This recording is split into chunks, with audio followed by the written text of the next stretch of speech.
since I'm here, I just got done talking about the CES 2021 stuff. I'm like, you know what? While it's all in here, let me talk about this other thing I've been wanting to talk about. I actually have another one up here because I keep showing my post-it notes for the PS5, and it's like things that I want from all that. And I want to do one for Intel and one for Nvidia as well, but Intel doesn't like have my business anywhere near like a really big discount for building a secondary PC. They have nothing for my primary system. Nvidia is just a mixed bag. It's a mixed bag of like things that I want and just can't get because of Nvidia, and then things that could seem kind of cool, but are like unnecessary for me, and especially at like the price point it is. "Quote unquote" ray tracing. So I want to start with AMD, and I want to talk about what AMD like really needs for me to keep sticking with AMD. And this first one that I'm going to do for them is their GPU stuff, because this is when it comes to CPUs. I mean, if you want to go and pick Intel, okay, but it's a dead platform. Z590 is pretty expensive, especially compared to B550. Even X570, it's like on the same price point, offers less. Sometimes you can get just on a good deal, you can get a really nice X570 board. You know, you can just get a B450 and still have your new Ryzen 5000 processor working it. You know, it doesn't have PCIe Gen 4. If that doesn't matter to you, then you're probably on Intel already. You know, there's lots of stuff that it doesn't just apply at all for the CPU. And there are things that I want from AMD as far as CPUs, but I want to wait to see what this 5700G is. I want to wait for a little more. I want the next lineup for the Ryzen 5000 series processors. I want to go a little more through there. So while I'm waiting for that stuff, let's talk about AMD on the GPU side, because that's really where everyone's kind of interested right now. It's where I'm interested too. On the GPU side, there's some things that really most people don't seem to care about. You know, when you look at, if you only watched like, I guess like Linus Tech Tips, Paul's Hardware, if you only watched like the top reviewers for that stuff, you would think that nobody gets anything that's nobody gets used GPUs, and nobody gets anything that's more than a year or two old, and everybody upgrades every year. You would think that if you watched only that. In reality though, like when AMD makes something that's competitive-ish, like look at the 5700 XT and the 5600 XT. They're big sellers compared to their other side, and then the RX 580 if you needed something on the bottom end. They're decent sellers. You know, it depends on price performance. It depends on if it's actually, now it's different because it's like availability and price and markup is also a big thing, but you know, they just need to make something competent. They don't have to match every single thing. So where I think they failed on their last GPU stuff was the ray tracing. It doesn't look that great. And the only reason, and I don't care what anybody fucking says, if you want to argue against me, you're just wrong. Ray tracing is not a real feature without DLSS. It's just not. You know, if you have to have this feature that cuts performance and the frame rate for just real-time lighting and the ray tracing, if you need that, well, what's the frame rate you're getting before? If you're getting like 90 frames on control and then you turn on ray tracing without it, like you're getting like 40, 45 without the highest ray tracing. So it's like if you're going to just have a 50% cut because of one feature, you need another feature to balance that out, which is DLSS. And if you don't want ray tracing, you don't care about it, then DLSS is an option that just gets you more frame rates. You don't care about checkerboard pattern, and a lot of games they look the same. It really doesn't look that much different. That'd be great. So I don't think ray tracing is that great, but the first thing that AMD needs to do, AMD needs to start telling people what its DLSS option is. They need to start showing a roadmap to it and updates regularly. Because without DLSS, this isn't to, I guess this is going out to whoever's watching it, but hopefully Lisa Su or AMD or someone this reaches them there, your GPUs don't look as appetizing without that DLS option. It doesn't matter ray tracing. If your GPUs didn't have ray tracing the next generation, you said RDNA 3 ray tracing is going to be on the same level that whatever the next Ampere will be at. Cool, whatever, we'll see it then. But I wouldn't miss it if it's not there. Like if I had to choose one of the two options in my 2060, DLSS or ray tracing, I would never choose ray tracing. I would always choose DLSS. I'd only choose ray tracing if DLSS is there. So if DLSS is not an option, if it's not a priority, if it's not something that's going to be here kind of soon, then when I'm thinking about gaming, I'm going to get probably whatever the cheapest and the best price performance NVIDIA GPU is, which right now looks like possibly the 3060 12 gigabyte. Potentially could be the 3060 Ti when you add in price performance and all of them. We have to see, but there's not really an option. Like the next option that I would want AMD is the 6800. And I don't need a 6800 XT. I don't want a 6900 XT. And I don't really need a 6800. I need something that's like a 6700 XT, around a 3060 Ti-ish for around $400. Be great. Get rid of this thing. It's technically an upgrade. It'd be great. It'd be great. I'd love it. And I wouldn't take a GPU from AMD seriously without this DLS option. I will take them seriously, but there's these other two areas that we're going to talk about that they're not meeting right now that cause me to go, well, if you're not really getting supported on these other two areas that I really need you to get supported on, then yeah, fuck ray tracing. DLSS. Like, take out ray tracing and just focus on DLSS option. And more primarily, a real DLSS option, because it's still only in like, what, 50 games out of how many hundreds and thousands of games are produced a year? It's in like 50 games. Have your option. Have it available in a lot more games. Have it backlogged to a lot of games. That's what I want. I want some like maybe older games that could get a little refresh, and eventually we'll get ray tracing added on, because they want to do ray tracing in a way that's not like NVIDIA, where it's made purposely for each specific game, where it's just a solution that then kind of works for all the games. If you do that for DLSS as well, then there will be no more comparing NVIDIA and AMD. Then it will be we are the Apple brand where everything is specific, or here's just as much as you can, best thing for the consumer. The next thing, I have it written right here is point number 2, Founders Edition availability. This is going to be short and sweet. If you just can't get availability for the graphics card, it doesn't matter what it can do. And the only reason this is behind DLSS option is because it seems like AMD is kind of taking it more seriously to get their their Founders Edition card. I don't remember exactly what it is. It's not the reference model, or I think it's a reference card for AMD. I think that's what it's called. Whatever it is, the Founders Edition card. They seem to be taking it more seriously. And I'm bitching about this on AMD. If I ever make one for NVIDIA, this could be an entire section. The Founders Edition availability. NVIDIA did the wrong solution of cutting the MSRP cards to only North American stores called Best Buy.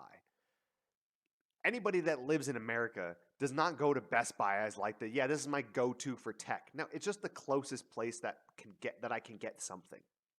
If I'm not near a Fry's, which I would choose most of the time over Best Buy. If their employees just didn't always have just a terrible attitude and just hate working there. But I'd like Fry's more. Like any of my local stores, even the shit that I've gone through with local stores here, Los Angeles, I don't care. Best Buy, really? So AMD didn't do this. They don't have it's available worldwide. It's just if you can actually get the GPU, which you can't. So if they can actually get availability for these out, like you've just made your market right there. Like no sane person in their mind would go pay a markup for a $700 GPU when they can get the $650 version of the competition's one that's basically the same without DLSS. And if the RTX or the RT Studio stuff matters to you, okay, sure. Okay, if you're spending $800 or $700 on a fucking GPU, right? And you're doing content creation and you can't afford a chroma green screen, like, get the fuck out of here. You can't do that. There's a free software that does RTX voice. right? And RTX voice just I have nothing but problems with it on the Xbox. Every time I load Xbox, it always like, no matter what I change in the settings, it's a fucking nightmare. So it doesn't really matter. Availability matters. If I can get it in my hands, if I could get right now a 3060 Ti, if I could have gotten a 3070 when they came out, if I could get a 6800 right now, I would I would buy it and put my fucking graphics card on the used market right now for the price that it's worth. Not the price that everybody's selling it for, the price it's actually worth. I would put it on there in a heartbeat. But I can't get that, so I don't have that option. So it's not even like it doesn't even matter if DLSS is an option or if there's like price performance or anything like that. If it's not available, then I'm kind of fucked of the waiting game of like, okay, it depends on how hard I try and how many months that I try and get this card. And it looks like they're on the right track, so I don't want to bash them too much. They seem like they're trying, but if they're going to release lower Navis, maybe they need to give less of them to AIB models and get out more Founders Editions first, and then anybody who wants those other ones know that there's going to be a large price hike because of an AIB and everything that's going on with tariffs and everything. But at least you have an MSRP card. Because if they're right now, there's NVIDIA and AMD don't have any card that's an MSRP card, not one. And if you want to say, oh, well, technically you can get a Founders Edition through Best Buy, no. If it's available in one country, it doesn't count as an MSRP card. If you can get the MSRP card for 3 seconds once every couple of weeks, it doesn't count as an MSRP card. You can't get it. It's out of stock constantly. Sometimes there's stock refreshes. You really, really, really, really have to try to get any one of them. So AMD, you could possibly get it. They're a little better. There is no MSRP card for NVIDIA. I don't care what you say. You have not tried to get one at all. Because most people are getting like the gigabytes, the EVGAs, and they're fucking marked up and they're insane. Like 500 and like I think it was $560 that I saw today, or $530 for a 3060 Ti AIB model is fucking insanity. Almost $700 for a 3070 before taxes is insane. The other thing I want is a little variety in their price to performance. So this is what I want for the future going down the product line. For right now, we have the 6900 XT, 6800 XT, and the 6800. The 6900 XT does not deserve its price point up there. It should just be 800. They want to have it at 850 to have wiggle room of going. You should have it at 850. I don't understand why it's 1,000. Bad press. Like we can all see the price of performance. And particularly what this issue comes in, the 6800 and 6800 XT. There is a $70 difference? I think it's $80. No, it's $70 difference between the two cards when they are available at MSRP. And it's a little more of a price difference, like a performance difference for that price. But if the 6800 was $550 and the 6800 XT was $650, or if they were respectively $500 and $600, or even if they were $600 and $700, that's a little better. Like, I don't like the fact that they're so close in price, and there really is kind of a difference. And they're not available, so it doesn't really matter, I guess, in the long term until availability is met, which is why this is the last point on the list. But I hope they don't do something similar with the other cards. I hope there's not like a 6700 XT that's like 420, 430, and then a 6700 that's like 380 or 370, something like that. Like, I want to see a little bit of a difference. You know, the RX 580, 5500, 5600, 5700. XT variants, fine. Put those in there. Those were respectable little price gaps. I just hope that they like have an actual gap, like actual variety there, you know, because there are a bunch of gamers that go, you know what, I do want a little bit more powerful GPU. Hey, you know what, that GPU is technically like a $50 upgrade for me, but it's not really that much of an upgrade. It's just a different GPU that just has maybe more VRAM, but pure Rasterized performance is like basically the same. I just have like higher textures now. Just something I want. It's something that's like small. The other two options, like DLSS and a Founders Edition availability, is so much more important than this. But I just hope they don't have cards stacked too close together where there's not really a difference. And I don't want the performance being too close either. Like the 6800 and 6800 XT, certain models of 6800 can be overclocked pretty good to get to like a 6800 XT. The difference is, you know, it. I wish that there was that $100. It would make it a little bit better, you know. And I don't want it to be like $580 and $680. I'd rather it be a little cheaper. But and they should, because they don't have the same features that NVIDIA GPUs do. So they got to be more compatible that way, competitive that way. I don't know. It's just something small, something little I thought of that would be really nice for them to take in consideration if they're not already doing that. So that's it. That's just my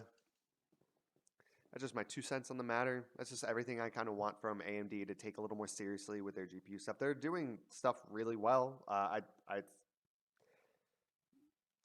Let me hold my breath until I see the whatever Navi 2221 are, and then whatever the laptop variant of hopefully RDNA 1 will be. Maybe hopefully it's not upgraded, just Vega. We'll see. But that's everything I want from AMD, at least when it comes down to the rest of the product stack of the Radeon 6000 series. So what do you guys think, huh? And gals, and everyone in the spectrum of the rainbow, what do you all think? What do you want from AMD? Honestly, if there's like one or two things you can really say that they need to do to definitely have your sale, your consideration, for you to even go, you know what, should I get rid of my GPU for that? I'm seriously considering it. What do they need to do? One or two, three things that you guys think personally. To me, the availability is more important than anything. DLSS is kind of more important for the long term, but availability is in the short term more important. And that's it. I hope you guys have a nice one. And yeah, 2021, baby.